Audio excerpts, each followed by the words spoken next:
nada, se puede grabar desde aquí, pero hay que pedirle permiso haciendo ¿Cómo? el Perdón, vivo. que no, te escucho mal. Para grabarlo por Zoom tenés que pedirle permiso al que tiene, al Sí, host. está, pero lo graban Eh, con la claro, computadora, pero la ¿no? mayoría lo graban con un programa externo. Claro. Sí, es un lío eso. Porque vieron que a nosotros, ahora nos dieron una licencia a cada profesor de la universidad de Zoom. Entonces ahora tenemos el Zoom personal nuestro se transformó en un Zoom licenciado, quiere decir que podemos hacer salas dar la clase en la sala personal, no tenemos que estar coordinando con la facultad y todo eso que era medio lío, ¿no? Por ejemplo, las que hace consultas, yo qué sé, no tenés que pedir. Claro, sí. Pero está bueno eso. Eso empezó esta semana, nos mandaron esta semana el aviso. Pero entonces cuando te adherís a eso, tenés que firmar una cláusula por ejemplo, de consentimiento. Y una de las cosas de la cláusula de consentimiento es que si vas a filmar, vas a avisar que vas a filmar y vas a pedir consentimiento a los participantes de la reunión que vas a filmar. Pero claro, es una cláusula media ridícula, porque si los otros pueden filmar sin... Nadie pide consentimiento, yo no sabía que filmaba.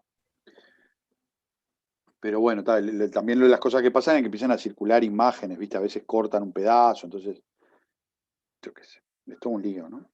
Y sobre todo que la gente queda expuesta, ¿no? Bueno, yo ni que hablar que tengo la cámara prendida, pero situaciones que quedan expuestas, no sé, es medio complicado. Sí, pero vamos a suponer que somos estudiantes de facultad. ¿Cómo? Sí, pero vamos a suponer que somos estudiantes de facultad. No, bueno, pero ya, no, supongamos lo que quieras, lo que digo que ya hay. A mí el otro día me llegó una situación no sé cómo decirlo, de una persona que yo conozco, digamos, que da clase en otra facultad, y me llegó por WhatsApp, digamos, no era sobre él, digamos, en realidad era un estudiante que quedó expuesto, digamos, en una situación, por decirlo de alguna manera, ridícula, pero, digamos, era una clase de esta persona, digamos, ¿no? Y Qué lío eso. digo, al estudiante obviamente yo no lo conocía, al profesor sí. Claro. Y digo, qué situación horrible, ¿no? Porque claro, el profesor pobre tuvo que lidiar con la situación, digamos, ¿no? Le digo bien, ¿no? El profesor sale re bien parado de todo, pero el pobre estudiante no, claramente no. En fin. Bueno, entonces ahora me quedé pensando cuando yo me quedé pensando en eso, que yo grabo normalmente, bueno, esta clase no me parece muy para grabar, pero la que doy habitualmente la grabo y la subimos, pero en otro curso hay otro profesor que graba, entonces no tiene sentido que grabe yo también, entonces yo no grabo. Pero algunos comentaron eso, que iban a grabarla a ellos y yo qué sé. Ahí me quedé pensando. Bueno, ¿les parece que avanzamos un poquito? ¿Cómo Dale. anduvieron? No, este práctico en realidad no lo estoy haciendo. Estoy haciendo con práctico, tipo con clase de práctico, pero la verdad que mucho no lo estoy entendiendo. ¿No? No, me cuesta, tipo cuando tenés que demostrarlo, no sé cómo, o probar que el límite es ahí o que no existe, no sé, me cuesta un montón. Con los Sí, epsilon y a delta. mí ahí va, el 1.3 también, no puedo. Ah, ta. Bueno, no, capaz que sobre esto puedo decirles algo un poquito, ¿no? Pero bueno, estaría bueno, yo puedo comentar un poquito, pero digo, básicamente, ¿no? Pará, me voy a cambiar el pizarrón, ¿les parece? Porque acá tengo siempre el lío que queda. Pongo un pizarrón y después vuelvo acá, ¿está? Igual nos acordamos de cómo es la cosa. A ver si lo puedo explicar para que ustedes puedan hacer las otras partes, ¿está? Pero digamos,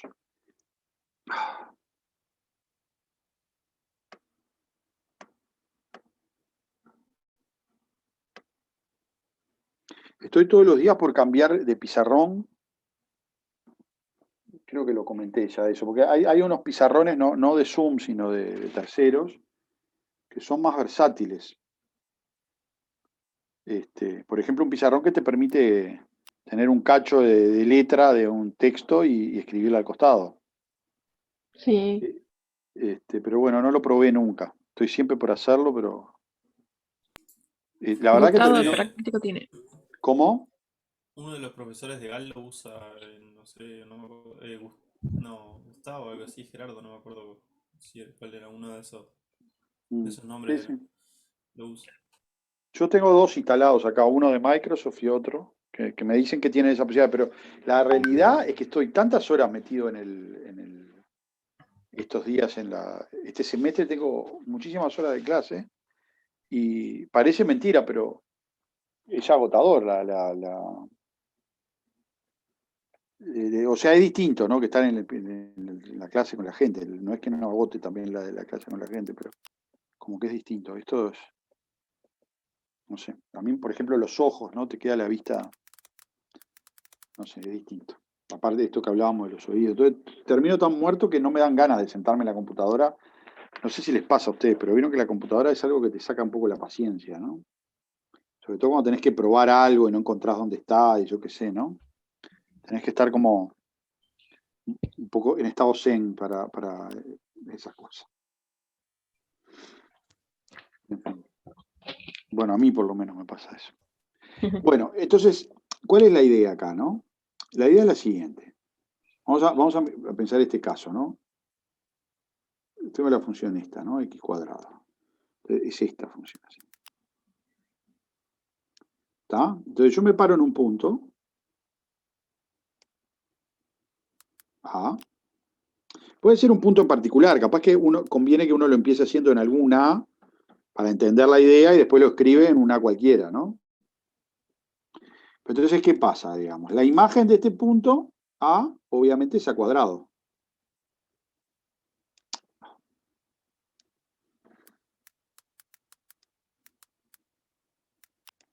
¿De acuerdo?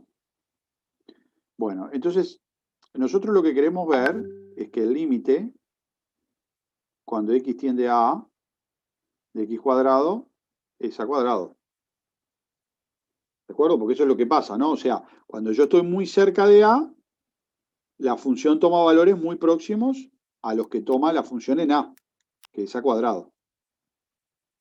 Eso es lo que significa esta expresión que está acá. Entonces, ¿cuál es la definición, digamos, ¿no? ¿Cuál es la definición técnica? ¿Cómo se define técnicamente eso? Bueno, usando el aparato, se lo llama así, ¿no? A veces la estructura esta de epsilon delta, digamos, ¿no? ¿Qué dice eso? Dice que dado epsilon, ahora vamos a tratar de entender, dado epsilon positivo. Es decir, yo creo que la idea, ¿no? La idea intuitiva del límite es una idea relativamente natural. Yo estoy muy, muy, muy cerquita de algo, los valores de la función están muy, muy cerquita de ese algo. ¿Sí? En particular, digo, eso es un concepto que permite, por ejemplo, imaginarse que la función puede, por ejemplo, no estar definida, ¿no? Imaginemos la función, yo qué sé, 1 sobre t. Entonces, ¿qué pasa? 1 sobre t es una función que no está definida en cero. Entonces, claro, vos podés tener un punto que no está en el dominio de la función y, sin embargo, imaginarte la función muy cerca de ese punto. Entonces tiene sentido, digamos, este concepto de decir, voy a tomar el límite, ¿no? Voy a pensar, a ver si la función, los valores de la función se aproximan a algo cuando yo me aproximo a un cierto punto. Está claro que siempre mantenemos dos mundos, el mundo del dominio de la función y el mundo del codominio. Por eso uno dice, bueno, cuando yo me acerco en el mundo del dominio al cero, ¿qué pasa con los valores de la función? Bueno, uno mira acá y dice, claro, cuando t es muy, muy, muy chiquitito, el cociente 1 sobre t es muy, muy, muy grande. ¿Sí? Entonces, en este caso, la función no se aproxima a ningún valor en particular, sino que supera cualquier valor que a uno se imagine. Por ejemplo, si uno pone acá una barrera y dice 10.000, ¿alguna vez 1 sobre t es más grande que 10.000? Sí, por supuesto, ¿no? Por supuesto. Basta que t esté de 0 a menos de un 10 milésimo. Si vos tomás un t acá que esté a menos de un 10 milésimo de 0, la imagen de ese t va a dar el inverso, que es más grande que 10.000. Porque es dar vuelta, ¿no? Un 10 milésimo lo doy vuelta, me da 10.000. Si estoy más cerca de un 10 milésimo, cuando lo doy vuelta voy a estar por encima de 10.000. Y así sucesivamente, ¿no? Si uno toma 100.000, pasa lo mismo, ¿no? Solo que hay que acercarse todavía un poquito más al cero. Entonces, en este caso se dice que la función no tiene un límite finito, no da un número, sino que da infinito. Que algo tenga límite infinito, infinito no es un número, digamos, la función no toma valor infinito. El límite da infinito. ¿Qué significa eso? Significa que me acerco mucho a cero y la función toma valores tan grandes como yo quiera, supera cualquier cota que yo le ponga. En cambio, cuando uno dice que el límite es finito, que es lo que queremos hacer acá, ¿sí? La situación es la siguiente. Cuando yo me acerco mucho a A, no tengo que tomar el valor A. No necesariamente tengo que tomar el valor A. Cuando yo me aproximo mucho a A, la función se aproxima mucho a un cierto valor. Cuando ocurre eso, se dice que el límite existe y es finito. Cuando ese valor al que se aproxima la función coincide con el valor de la función en el punto, entonces se dice que la función es continua. Ustedes se dan cuenta que no hay necesidad, imaginen una función que sea así.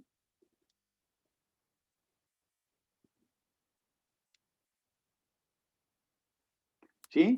Cuando yo me acerco a cero acá en esta función, cuando yo estoy muy cerquita de cero, los valores de la función están muy próximos de 2. Sin embargo, en 0 la función vale 4. O sea que el límite va a dar 2, pero la función vale 4. O sea que no tiene por qué ser cierto que cuando estoy muy cerquita de un punto, la función tenga que aproximarme al valor de la función en ese punto. Eso ocurre cuando la función es de una cierta categoría, la categoría que vamos a llamar funciones continuas. Pero no tiene por qué ocurrir siempre. ¿Se entiende esto?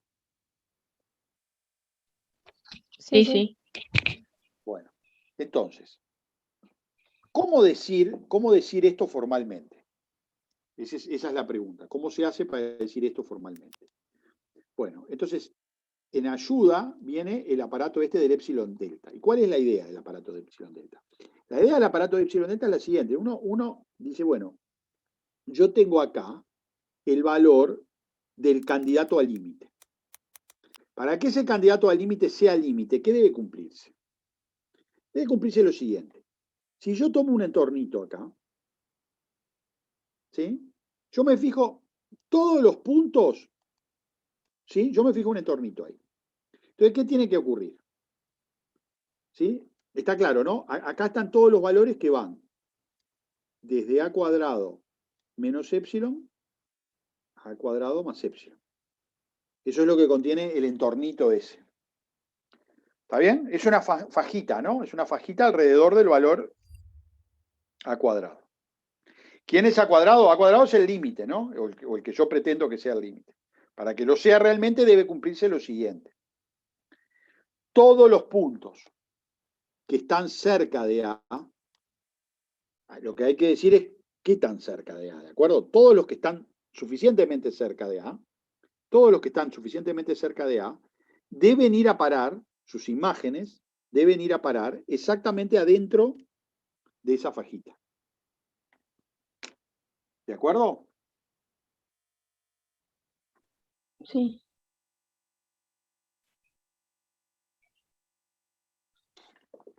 Eso es lo que debe cumplirse. Entonces, eso es lo que debe cumplirse. Entonces, claro, uno dice, bueno, esta fajita acá, ¿sí? Esta fajita acá proviene, ¿de dónde proviene esta fajita? Todos los puntos esos, ¿de dónde provienen? Y bueno, tengo que bajar esto acá, y bueno, provienen de ahí. miren lo que pasa, ¿no? El puntito de la derecha está más cerca de A. ¿Tiene sentido eso? Y sí, tiene sentido, ¿no? Porque como es, si estoy tomando un punto A mayor que en ese dibujo, ¿no? En ese esquema, está claro que el punto es mayor que 1, ¿no? Entonces, cuando es mayor que 1, la pendiente esta, la inclinación, la curva esta, va bien para arriba. Entonces, como va bien para arriba, cuanto más a la derecha está, más sube. Entonces, fíjate lo que pasa, ¿no? Este tramito acá tiene una cierta longitud. Entonces, este tramito corresponde a esto. Este tramito de acá corresponde a esto. Déjame cambiar de color. Este tramito de acá corresponde a esto. ¿Sí? Fíjense en que el tramo rojo y el tramo negro tienen la misma longitud.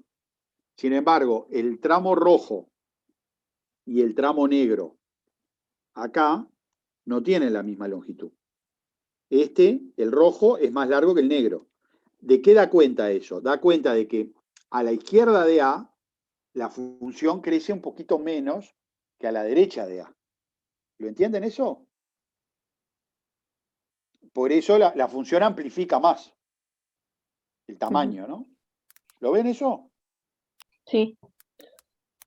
Sí. Está. Bien. Entonces, si yo quiero construir un entorno alrededor de A, quiero encontrar un entorno alrededor de A, cuya imagen, un entorno, ¿qué significa un entorno? Un entorno es algo simétrico respecto de A. ¿Me explico? Ujú. Entonces, ¿cómo? Sí, sí, sí.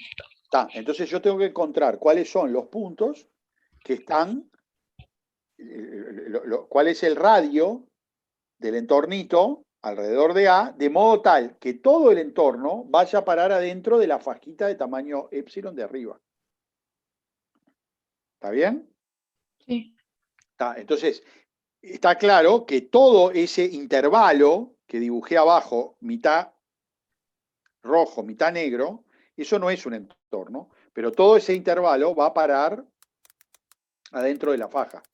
Entonces, para construir un entorno, lo que yo tengo que hacer simplemente es elegir el delta. Tengo que elegir el delta de modo así, ¿no? Este va a ser mi delta, el negro. ¿Por qué? Porque si me tomo el entorno de tamaño, de tamaño delta, si me tomo ese entornito ahí, eso es un entorno y queda todo adentro. Claro, los puntitos rojos estos de acá también los podría haber agarrado, ¿no? Pero no puedo hacer un entorno de ese tamaño porque los de acá no los puedo agarrar. Entonces, tomo un entornito un poquito más chico y ¿qué sé de este entornito? Que todo esto va a parar ahí adentro. Entonces, ese entorno cumple la definición que requiere la condición de que el límite sea a cuadrado. Porque, ¿qué decía ese? Que dado epsilon, existe, perdón, que dado epsilon, existe delta positivo. El delta depende de epsilon, ¿no?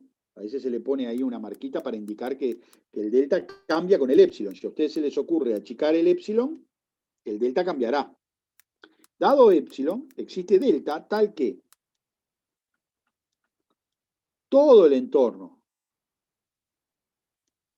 tal que para todo x que diste de A menos que delta, sus imágenes distan. Vamos a hacer así. De L menos que epsilon. Déjenme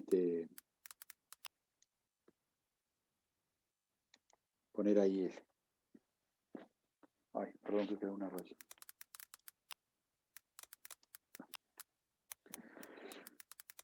¿Ok?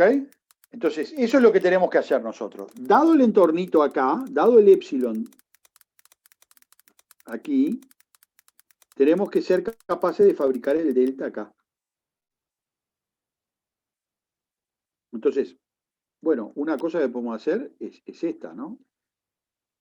Es decir, bueno, si yo agarro un puntito que esté acá, Digamos un puntito de esta forma.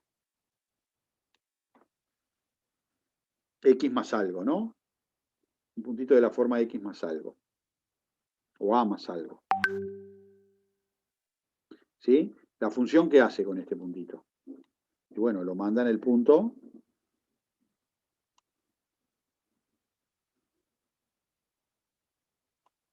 en este punto, ¿no? ¿Sí? ¿Está bien?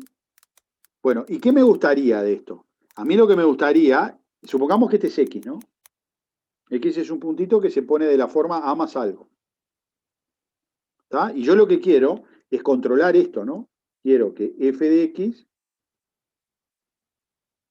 menos L, que esto sea más chico que epsilon. Tengo que decir cuánto vale el delta para que esto sea más chico que L. ¿Está bien? ¿Cuáles son los X? ¿No? Los X ahora están dependiendo del delta. Entonces uno dice, bueno, muy bien. Entonces lo que tengo que hacer, ¿quién es f de x? Esto de acá es f de a más delta. ¿Y cuánto vale L? L es a cuadrado. ¿Está bien? Así que esto es lo que queremos hacer. Queremos calcular esto.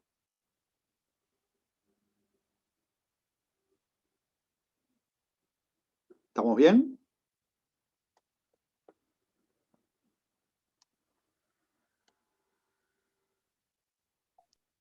Sí. Bueno, entonces, ¿cuánto dijimos que valía f de a más delta? F de a más delta es a cuadrado más delta cuadrado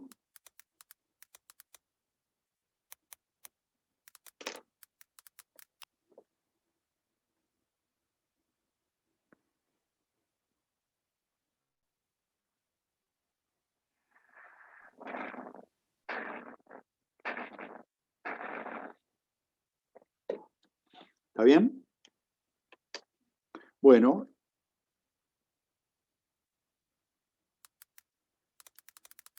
¿Ok? ¿Y esto cuánto va a dar? Bueno, va a dar delta cuadrado más 2 a delta. Ah, perdón. Sí. Sí, había ruido mate. ¿Estamos de acuerdo? Bueno, nosotros necesitamos calcular delta para que esto sea menor que epsilon.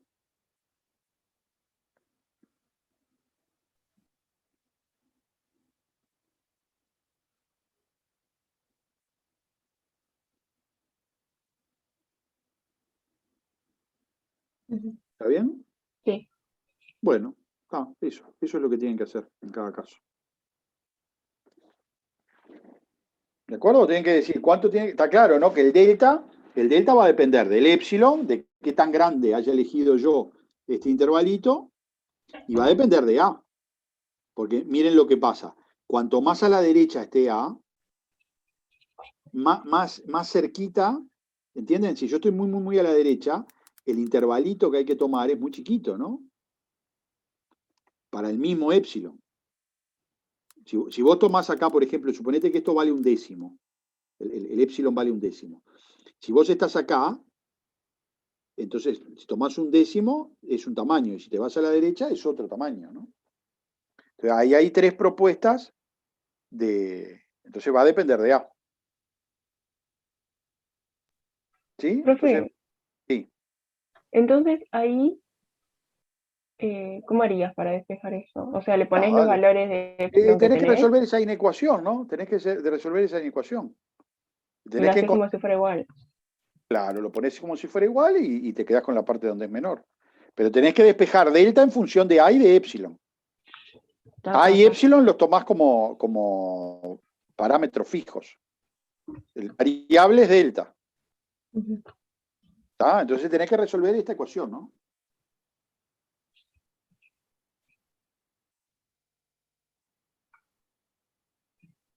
Despejando delta.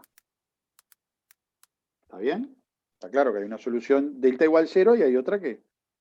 Esto va a tener dos soluciones, ¿no? Vos vas a tener una solución 0 y otra solución que es ¿cuál? Porque esto es así, ¿no?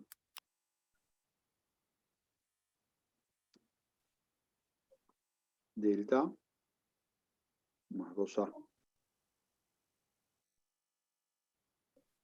Entonces tenés que despejar acá, ¿no? Perdón, ¿qué estoy diciendo yo? Como solución cero. Es decir, a esto me refiero. Esto es así, ¿no?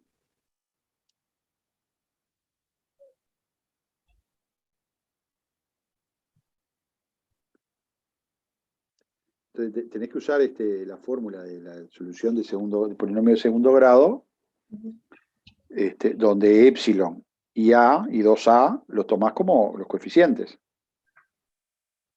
¿Se entiende? Sí. Entonces te va a dar dos raíces. Las dos raíces, ¿no? Hay un delta 0 y un delta 1. ¿Está bien? ¿Y esto cómo va a ser? Esto va a ser más, menos, más. Entonces vos te quedás con la parte esta de acá. Ahora, de la solución esta te sirve solo, delta tiene que ser positivo, así que te quedás con esta parte de acá. Porque es un delta positivo el que estás buscando, ¿no? ¿Me explico? Sí. Entonces te quedás con esta solución.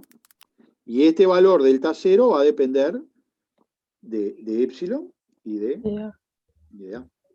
Está bien que dependa, yo digo, me parece o sea que tenés que tomar un delta que sea más chico que este delta 0 que encuentres acá.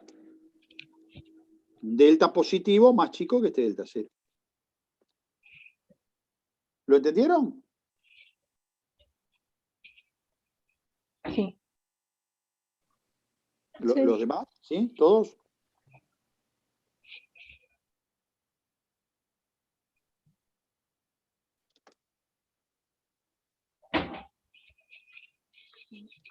Y, Bueno. profe, una consulta. Dale, Romina. En el G, ¿En él?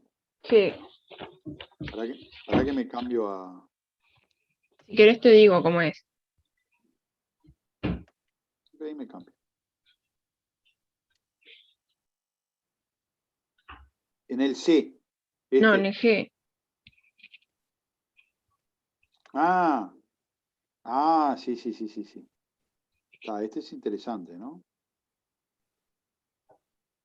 Porque yo sé que tiende a 0 por la propiedad de... Puede ser que está Claro, acotada y no sé qué más era. claro. Entonces, ahí hasta en cierta medida es más fácil, ¿no? Porque fíjate, claro, sí, porque ahí lo que te pasa es esto, ¿no? El seno oscila, sube y baja, sube y baja, sube y baja, ¿no? Sí. Está. Entonces, fíjate lo que pasa, ¿no? Cuando X tiende, cuando me acerco a 0, cuando X se acerca a 0, 1 sobre X se hace enorme. ¿De acuerdo? Entonces, seno de 1 sobre X empieza a subir y bajar. Seno de 1 sobre X, si vos lo vas a graficar. Claro, te queda de menos infinito a más infinito. Sí, pero aparte cada vez más rápido, ¿no? Sí. ¿Está? O sea, va siendo así, pero siempre está acotado, ¿no? Entre 1 y menos 1. Ahora, ¿qué pasa con el X? ¿Qué pasa con el X? Perdón, porque está al revés, ¿no? El seno de 1 sobre X que va para... Perdón, quise dibujar esto. Seno de 1 sobre X, cuando me acerco a 0, empiezo a oscilar cada vez más rápido. ¿No? Sube y baja. Sube y baja. Y después sube y baja, sube y baja, sube y baja. Se aprieta cada vez más, ¿no? El tiempo que demora en subir y bajar es cada vez más cortito, a medida que me acerco a 0. ¿Está bien? Pero ¿qué pasa? También está la X acá. ¿Y qué efecto cumple la X cuando multiplicás por X eso que sube y baja? Como aplasta, Lo dirigirla, no sé. amortigua, ¿no? Lo va amortiguando. Lo va amortiguando.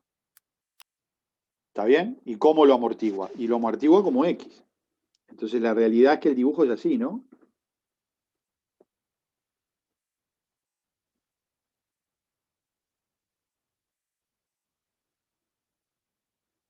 Porque el máximo y el mínimo, en vez de valer 1, pasan a valer X y menos X. ¿No?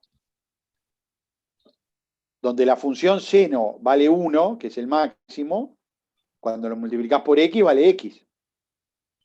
Y donde la función seno vale -1, cuando lo multiplicás por x vale -x. Entonces, la oscilación ocurre entre esas dos rectas, entre la recta igual x y la recta igual -x. ¿Está bien? Ujú. ¿Está? Eso. Entonces, la función realmente tiene límite, ¿no? Pero yo lo que digo es que cuando vos estudies esto, ¿no? ¿Qué es lo que te pasa? Cuando vos decís el límite de x por seno de 1 sobre x, esto da 0, cuando x tiende a 0. ¿Verdad?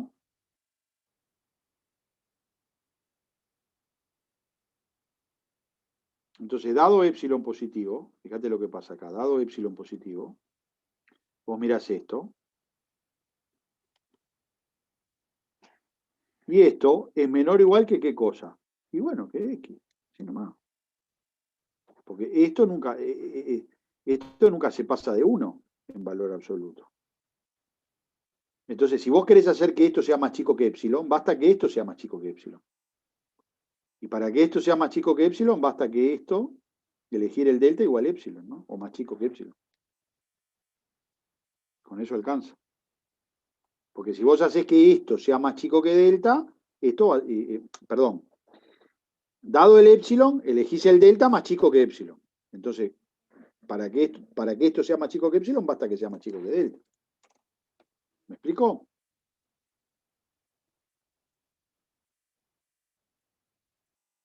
Espera, ¿cómo? Yo digo, vos como siempre lo que querés es que, vos querés probar, en este caso, el límite 0, ¿de acuerdo? Porque te están pidiendo que encuentres el epsilon y el delta cerca de 0. ¿Está? El límite es 0. Entonces, lo que vos querés mirar es que la f menos el límite en valor absoluto sea más chico que epsilon. Encontrar el delta para que pase eso. ¿De acuerdo? Sí. Pero f es x por seno de 1 sobre x. Y el límite es 0. Ujú. Entonces, cuando vos escribís esto, cuando vos escribís f de x menos el límite, te queda eso que está ahí. ¿Estamos de acuerdo? Ujú. Está. Y vos querés encontrar el delta para que si x menos 0 sea menor que delta, pero x menos 0 es x. Vos querés encontrar un delta tal que si x en valor absoluto es menor que delta, f de x sea menor que epsilon. ¿Estamos de acuerdo? Ujú. Claro, y eso es menor igual porque Ah, va pero de 1 a claro, y menos. esto lo acotás con x. Que esto de acá, esto es menor que 1 en valor absoluto. Claro. Entonces, esto nunca le gana a x, ¿no? Entonces, Ah, basta elegir delta más chico que epsilon. Si delta es más chico que epsilon y x lo elegís más chico que delta, también es más chico que epsilon. Por lo tanto, esto será más chico que epsilon y si esto es más chico que epsilon, esto también.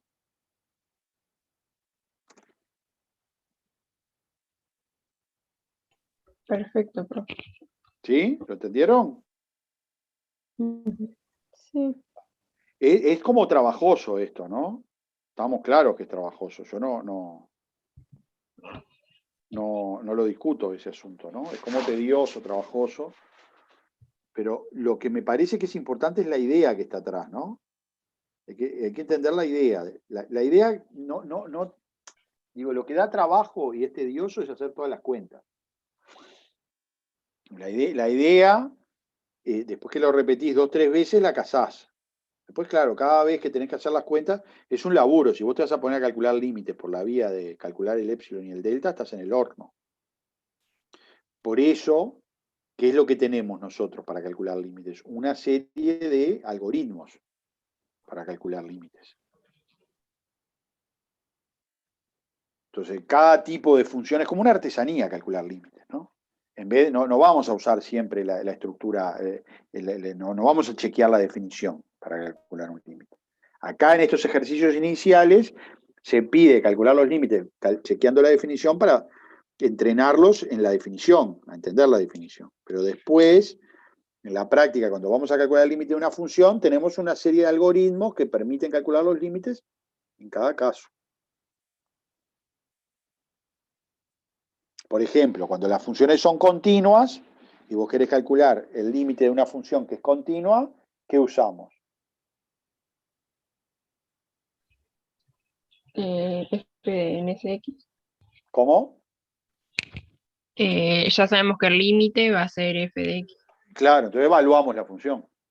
Entonces, lo que te necesitamos es una gran lista de funciones que sepamos que son continuas.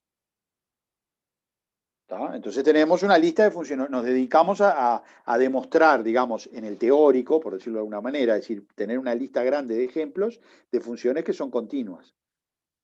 Entonces decimos, bueno, todos los polinomios son continuos. ¿Cómo aceptar? Probamos una vez un teorema que diga, los polinomios son continuos.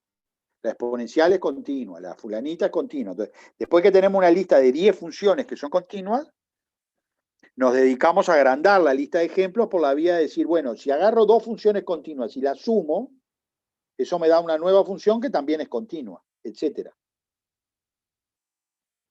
Toda la lista esa larga de teoremas que parece medio aburrido, ¿no? Que cuando sumo 2 continuas es continua, toda esa lista de resultados nos sirve para tener una bolsa enorme de funciones continuas. Entonces, cuando vos tenés una bolsa enorme de funciones continuas, entonces sabés cómo calcular el límite de un montón de funciones, porque calcular el límite es lo mismo que evaluarla.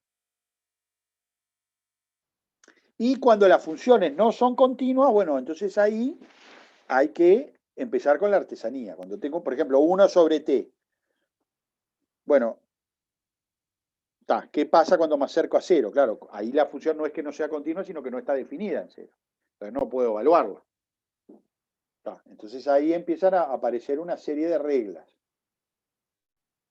¿Está bien? Y esas reglas, por ejemplo, si tengo 2 funciones, cada una con un límite, miro el cociente tiende al límite, salvo que el denominador sea 0, porque ahí, entonces, etc.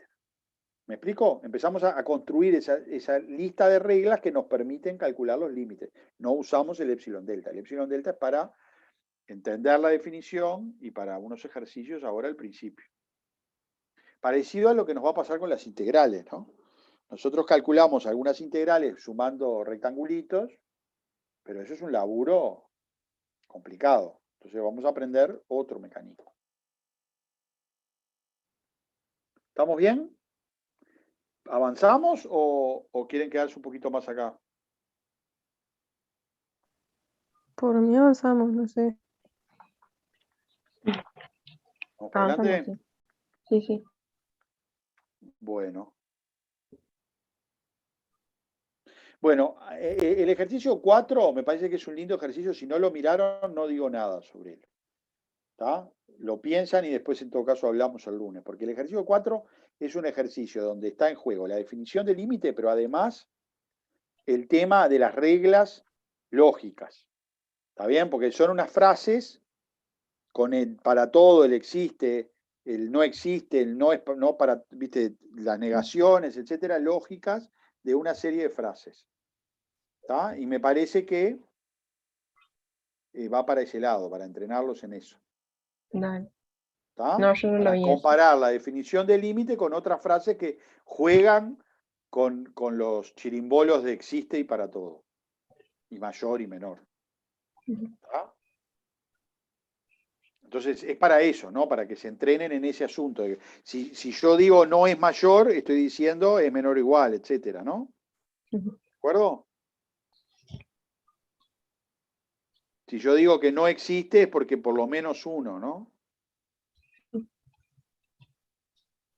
Perdón, no, dije al revés. Si yo digo que no existe es que para todo. Si yo digo que no para todo, entonces es que por lo menos existe, ¿no? Está, eso. Entonces, jugando con eso, tienen que ver cuáles son las similitudes y las diferencias de esa frase.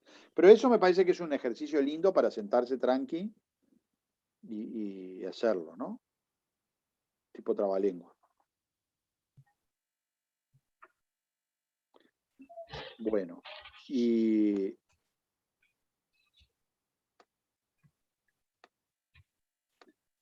Profe, ¿podés sacarlo de lo lleno y eso? sí. Sí, puede ser.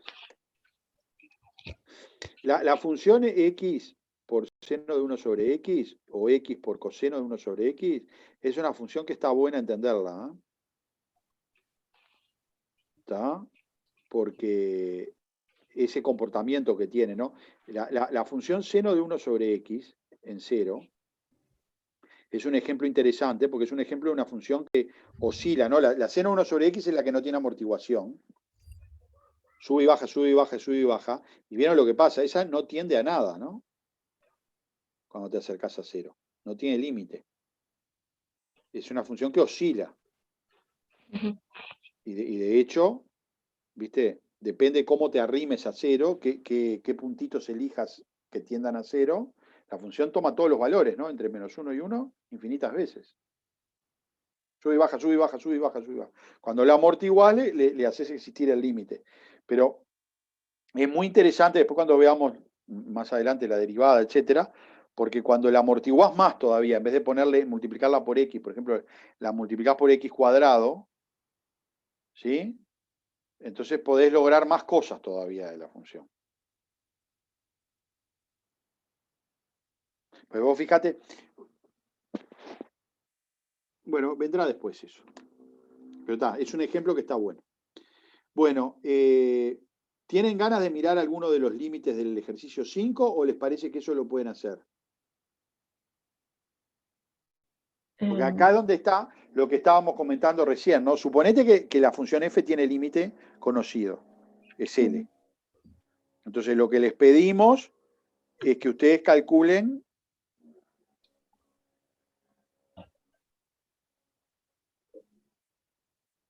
cuánto vale ese L, ¿no?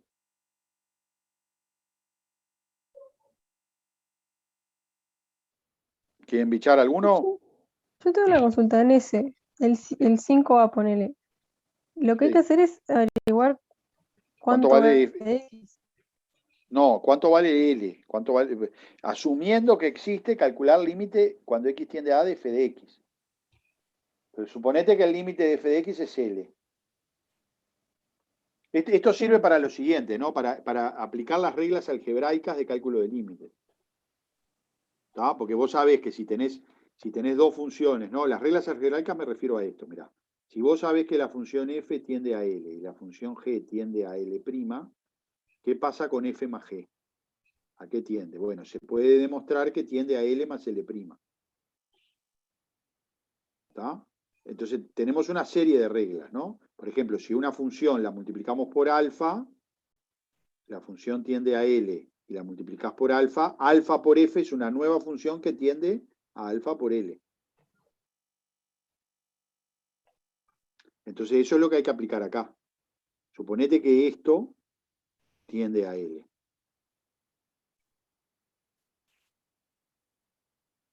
Entonces, esto de acá tiene que tender a 2/5 de L. Y si vos querés que eso sea 1, tenés que despejar el L. ¿Me explico? Sí. ¿Está bien? Sí. Está. Bueno, lo único que tienen que recordar es que en algunos casos, ¿sí? Hay ciertas situaciones en las cuales las cosas dependen, ¿no? Porque cuando yo sumo dos funciones, cada una tiene límite L, eso siempre, la suma va a dar límite L más L'. Pero, por ejemplo, cuando yo divido, eso deja de ser cierto. ¿Sí? Yo puedo tener la f que tiende a L y la g que tiende a L. Pero cuando yo las divido, ¿qué pasa?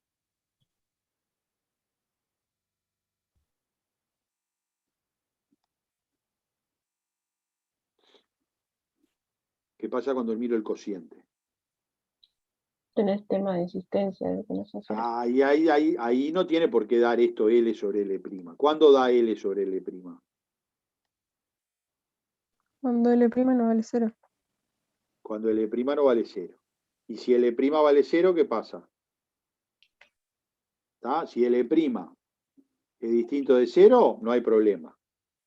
Pero si L' es 0, ahí empezamos a tener problemas, ¿no? Y pueden ser graves los problemas.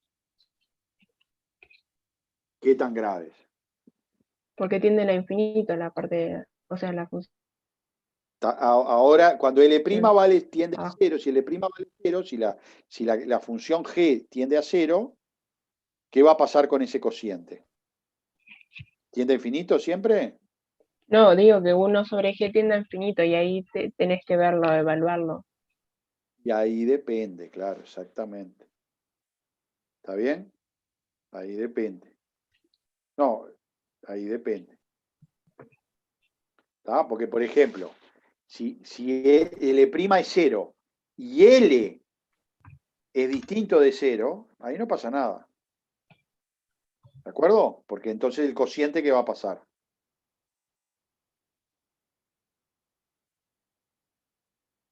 Si L' es 0, Y lo divides y ya está, te da un valor. si L' es 0 y L es distinto de 0, ¿qué pasa con el cociente? Algo que tiende a un número y dividido algo que tiende a 0, ¿qué pasa? Determinado. Determinado no. Infinito, ¿no es? Es infinito, claro. ¿Está bien? O sea, ese cociente se hace tan grande como se quiera. Pero, y ahí es donde vienen los problemas, si L' tiende a 0 y L también es 0, si los dos son 0, si tengo dos funciones que tienden a 0, el cociente no se puede decir nada. No hay un teorema. ¿Entienden? Hay que ver cada caso. No tengo un teorema general. Hay que ver cada caso. ¿Cómo lo decimos eso? En la jerga.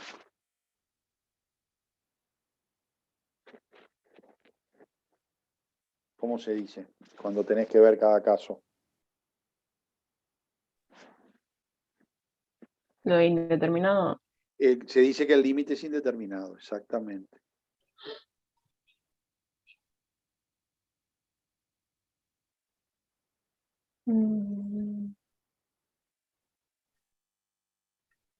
¿Y ahí cómo haces? Porque, por ejemplo, en el D, en el práctico, el profesor lo que hizo, dedució que daba 0. En el B, En el ¿cómo? D, en el D, Sí, el profe claro, dijo, o sea, lo miró y dijo, bueno, que daba 0 f de x y lo hizo por absurdo. claro, Pero claro. los otros no tienen por qué hacer así necesariamente. No, cada uno hay que ver cada uno, digamos, ¿no? Porque fíjate lo que pasa. Vos en el de abajo, en el D, te pasa lo siguiente. El denominador, perdón, x cuadrado, tiende a 0. ¿Está bien? Ujú, Está. Entonces, como tiende a 0, estamos justo en esta situación. claro. ¿Está? Entonces, si el numerador no tiende a 0, tiende a L. Y si tiende a L, recién dijimos, ¿no? El cociente tiende a infinito. Ujú, ¿Me explico? Entonces, como vos sabés que el cociente en este caso no tiende a infinito, sino que tiende a 0, no hay vuelta. La única manera de que eso pueda tender a 0 es que el numerador tienda a 0, porque es el único caso en el cual hay chance de que tienda a 0, el cociente. claro. Pero eso igual lo tenés que demostrar. Bueno, lo acabo de demostrar, lo acabo de decir. Pero yo puedo demostrar algo diciéndolo así. Pero ¿no te pareció una demostración lo que yo dije? O sea, el tema es que, No la claro, escribí, la dije, pero ¿por qué te sonó a que no era formal, digamos? ¿Qué te molestó? no sé cómo puedo decir que tiende a infinito eso. No tendría que explicarlo. No, bueno, yo estoy usando un resultado conocido, sí, que ese no lo demostré. El Claro. resultado conocido es el que acabo de decir, que yo lo había yo sin pensar en el ejemplo de, había comentado un resultado general. El resultado general son las reglas algebraicas de cálculo de límites. ¿Está bien? Algebraicas porque te dicen lo siguiente, cuando yo tengo una función f y una función g, tal que f de x tiende a L cuando x tiende a A. Y g de x tiende a L' cuando x tiende a A. ¿De acuerdo? Bueno, ahora hago cuentas con f y g. Por ejemplo, armo la función suma armo la función producto, armo la función cociente y armo la función producto. Alfa acá es una constante. ¿Me explico? Bueno, entonces tiene sentido que yo pregunte a qué tienden estas cosas cuando X tiende a A. ¿No? Ujú. Bueno, acá tiende a la suma. Acá tiende al producto. Acá tiende al producto. L por L'. En todos los casos, salvo, bueno, estamos suponiendo L y L' finitos. Si L y L' son números, es cierto lo que digo. Ujú. Ahora.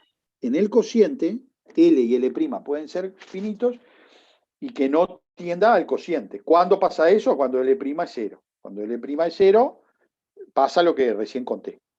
Y eso es un resultado del teórico. Está en el teórico eso. Es un resultado general, ¿de acuerdo? Entonces vos lo que tenés que hacer para demostrar las cosas como yo estaba haciéndolo recién es simplemente usarlo ese resultado. Ese resultado lo damos por bueno. ¿Me explico? Sí, sí. Entonces vos decís, si f de x no tendiera a 0, como estamos suponiendo, fíjense que asumiendo que existe calcular el límite. O sea que estoy suponiendo que f de x tiene límite. Cuando digo que tiene límite, se refiere a que tiene límite finito. ¿Está? Porque está la discusión ahí de cuando tenés límite infinito, si eso lo aceptás como límite o no. Bueno, para eso hay que convenirlo. Acá yo estoy entendiendo que si te dicen que tiene límite, es que tiene límite finito. ¿Ok? Sí. Bueno, entonces, si tengo dos funciones que tienen límite finito, si f de x tuviera límite finito, distinto de 0, entonces el cociente ese tendría que tender a infinito. ¿Por qué? Porque algo que tiende a 0, algo que tiende a un límite distinto de 0 sobre algo que tiende a 0, tiende a infinito. Ese es un resultado conocido. Entonces, como en este caso eso no pasa, entonces no puede ser que f de x tenga límite distinto de 0. ¿Está? Eso es una demostración. Hay que escribirla, pero es una demostración formal. ¿Estamos de acuerdo? Sí.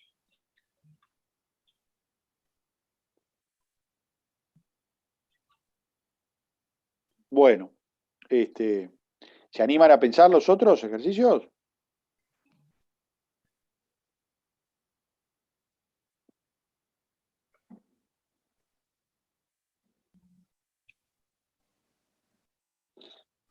Yo te iba a poder, no sé si podés, por ejemplo, hacer el A igual, porque yo el A lo había hecho, pero no sé si ahora está bien, porque no entiendo. Tipo, entiendo, pero creo que está El mal. A, el de El- 2 ah, quintos, ese, sí. Ahí despeja, viste que tiene 2 despejás. quintos de L igual a 1 y te queda 5 sobre 2, que es 2,5. Ujú. Por Ese eso, es sería el poner que límite, es eso nomás. claro. Ah, está, Sí. está, Porque en está. ese caso estás usando de las reglas algebraicas esas del límite, estás usando la primera y la segunda. La primera nada más. Está. Si querés lo que podés hacer es ponerle que el límite de 2 cuando x tiende a 3 igual a 2, para ponerlo más formal si querés, o sea, más redactado. No, es que es esto nada más. Estás usando esto, perdón. Formal es esto.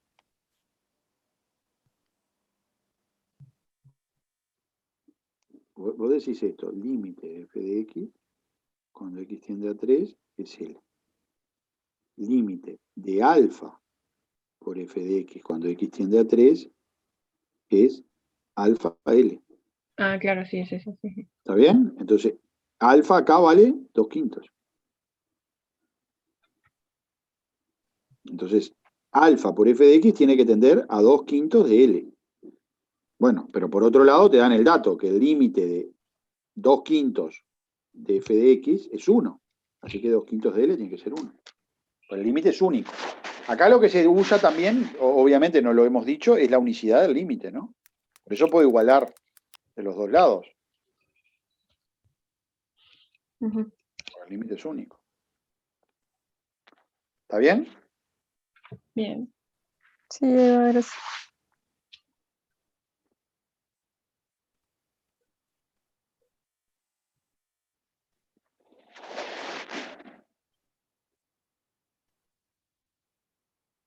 ¿Hacemos algo del 2 o lo dejamos para el lunes? No. Si quieren podemos hacer algo. Sí. Por lo menos para encaminarlos.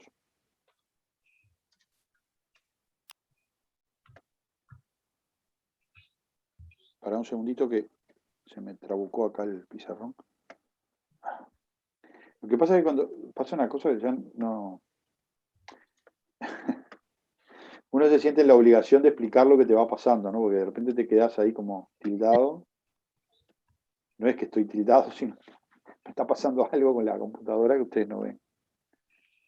La verdad, simplemente la tontería que me... Ah, no, ya sé lo que está pasando. Tengo esto al revés. Ah. ¿Oíste, profe? ¿Eh? ¿Oíste? Sí. No, lo que me estaba pasando ahora es que tengo las ventanitas. Yo dejo la ventanita del chat abierta al costado. Entonces se me queda, me tapa un pedazo de la letra, ¿entienden? Y lo que sobre todo me pasa es que me tapa la flechita para scrollear. Entonces me quedo ahí que no puedo.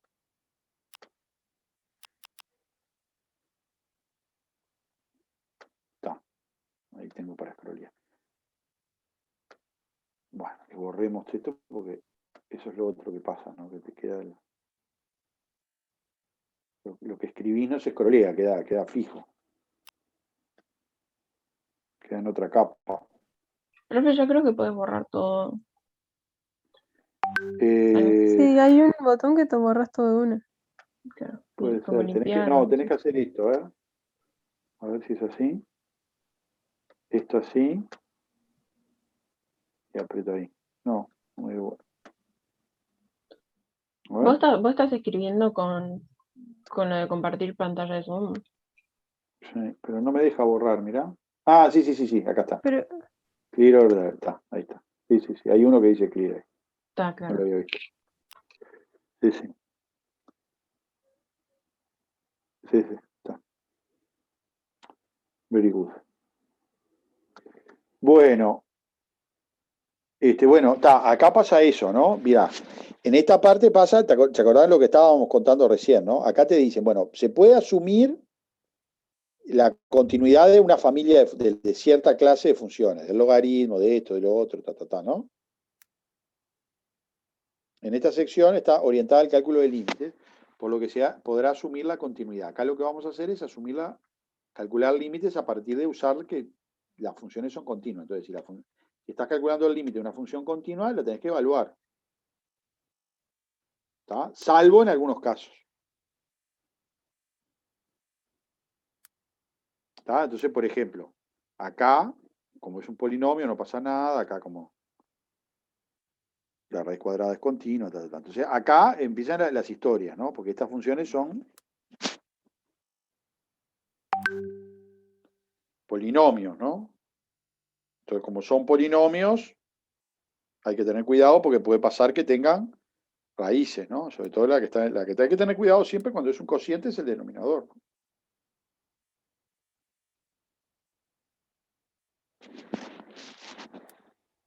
Pero creo que ahí no van a tener problema con ninguna, ¿no?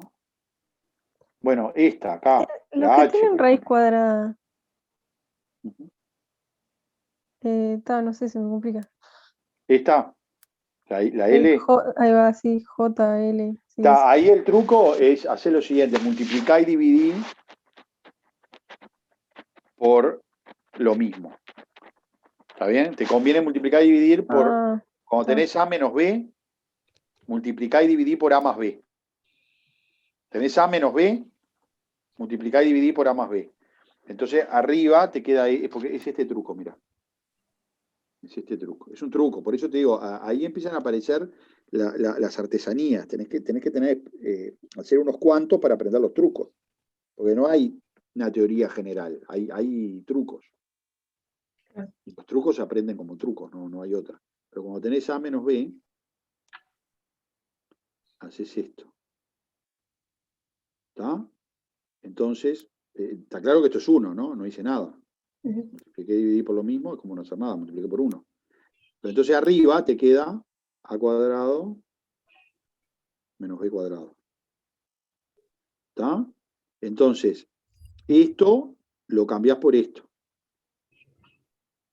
y haces negocio, porque bueno, se te va la raíz cuadrada, y esto de acá te queda con más en vez de con menos. Entonces haces negocio. ¿Está? Ese es un truquito que sirve ahí en esos ejemplos. Tenelo ahí, ¿no? Hay que, dijeran los viejos vendedores ambulantes, ¿no? Es algo que no puede faltar en el bolsillo del caballero y la cartera de la dama. Pero después abajo te queda una raíz. Pero sumada. Pero ahí lo que te broma es el menos, ¿no? Y ahí no tenés problema de existencia.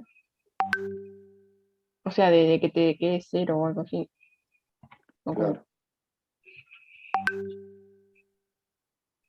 Claro. Claro. Claro, no me acordaba yo que si no había problema lo hacía así, ya está. Exacto.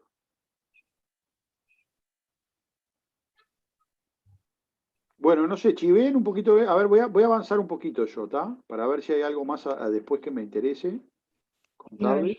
Porque este igual, digamos, está claro que tienen que hacerlos todos. Cada uno tiene su truco, pero capaz que te salen algunos y otros no. No es que puedas evitarlo eso. Pero está. Claro, los que vienen, el ejercicio 2 es de este estilo, ¿no? Que bueno, hay que usar estos trucos. Otra cosa es cuando tenés un cociente. Bueno, pero ahí te van a dar eso, ¿no? En estos casos te van a dar eso. Miren, yo no me acuerdo si eso está ahora en el curso de cálculo 1 o no, ¿no? Pero hay otras reglas de cálculo, ¿no? Para calcular límites, que son las reglas de los equivalentes. ¿Se acuerdan de eso? ¿Lo vieron? Quedaban unos y los dividías, algo así, ¿no? Bueno, lo que pasa es que las reglas de equivalentes tienen que ver con esto, digamos. Son también trucos, digamos. Pero bueno, son trucos que se pueden entender mejor. Pues consiste en lo siguiente. Dos funciones se dice que son equivalentes cuando el cociente tiende a 1. ¿Está? En ese caso se dice que f es equivalente a g. No estoy diciendo que sean iguales, digo que son equivalentes. ¿Qué es lo que pasa? Imagínate que vos tenés dos funciones cuyos gráficos son así. Se pegan. No son iguales, pero se pegan. Están muy cerquitas estos dos gráficos. Entonces, cuando yo me acerco a este punto, esta función y esta se portan igual, tienen el mismo comportamiento. Desde el punto de vista del límite, como que las dos gráficas se ponen pegaditas. Claro, en ese punto. Entonces, lo que ocurre es que cuando vos tenés un producto, que tenés f por h, tenés que calcular el límite de f por h, entonces tenés derecho a cambiar la f y poner la g. No es en cualquier lado que lo puedes hacer, lo puedes hacer cuando tenés un producto. Pero entonces, a veces, en lugar de calcular este límite, calculás este, cambiás la f por la g, que es equivalente, y esto te queda más fácil. ¿Está? Por ejemplo. ¿Entienden eso? ¿Está? Entonces, hay una lista de funciones que son equivalentes. Entonces, uno tiene una tablita que se llama la tablita de los equivalentes. Bueno, que de nuevo pasa lo mismo. Si lo aprendés de esta manera, como te lo estoy contando, la tablita de los equivalentes es una magia. Es una tablita que hay que aprender, como las tablas de multiplicar. Sí. Pero es una magia que cobra sentido. Porque resulta que esos equivalentes no vienen no los dijo el Espíritu Santo, sino que vienen de una cosa que puede uno estudiar sistemáticamente. No me acuerdo si eso está ahora en el curso de cálculo 1 o no, pero se llama el desarrollo de Taylor, o el polinomio de Taylor. Supongo que no lo vieron en secundaria eso, pero es Creo algo... que la semana que viene. Bueno, está. Entonces los equivalentes cobran sentido ahí. ¿Está bien? Porque pasa lo siguiente, no todas las funciones, pero hay muchas funciones que pueden aproximarse por un polinomio. Se parecen mucho a un polinomio. Los polinomios son las funciones más sencillas. ¿Está bien? Bueno, sí. En particular el polinomio de primer grado es lo más sencillo que hay. Entonces fíjate que hay una cosa que es esta. Vos tenés una función que no es un polinomio de primer grado, su gráfico no va a ser una recta. Sin embargo, si la función no está si está doblada así, no digo. Pero si la función es medio suavecita, agarrás un pedacito acá chiquito y se parece bastante a una recta, ¿no? Ujú. Miren este experimento. Andate a la ferretería y compra alambre. Te lo venden enrollado así. ¿Está? Entonces el alambre está enrollado. Globalmente está enrollado, no hay duda. Ahora, si vos agarrás y se lo repartís a la gente, lo cortás en pedazos y se lo repartís a la gente, si los pedazos son chiquitos no van a saber si venía de un alambre enrollado o no. ¿Entienden eso? Pedacito chiquito, parece que está liso. Pero eso Bueno, es lo de la tangente, ¿no? ¿O no? ahí No está, sé. eso es la tangente. Quiere decir que las funciones que no son lineales no son rectas. Pero un pedacito chiquito se parece bastante a una recta. Al punto de que si vos analizás la recta, sabés mucho de la función. Bueno, más en general, una función que no sea lineal puede aproximarse por una parábola, por una palabra cúbica, en general por un polinomio de grado n. Y las aproximaciones son cada vez mejores. O sea, el polinomio cada vez tiene un gráfico, no globalmente, no estamos hablando de que toda la función, de un pedacito de función, cerca de un punto, cachito. Cortás ahí con el alambre con una pinza y entonces hay una recta, hay una parábola, mejor todavía, que pasa por acá, hay una parábola cúbica, un polinomio de tercer grado, así sucesivamente. Entonces, los polinomios aproximan bien a funciones de cierta clase. Eso es lo que vamos a estudiar ahí en el capítulo ese de polinomio de Taylor. Cómo se aproxima una función por un polinomio. Localmente. Entonces, la primera aproximación, ese polinomio además lo vamos a construir. Es un polinomio que no viene de la nada. Bueno, la primera aproximación de ese polinomio es el equivalente. Es la famosa tablita de equivalentes. Entonces no tenés ya que aprendértela de memoria. ¿Me explico? Viene de algún lugar.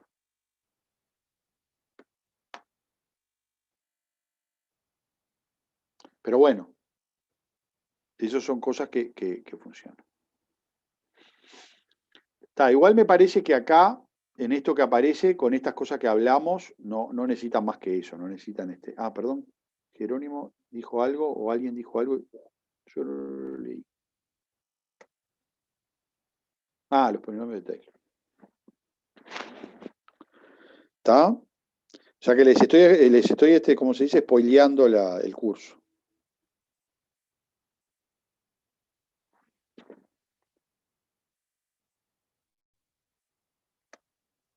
Bueno, pero me parece que se pueden meter con tranquilidad con el ejercicio este, con el 2.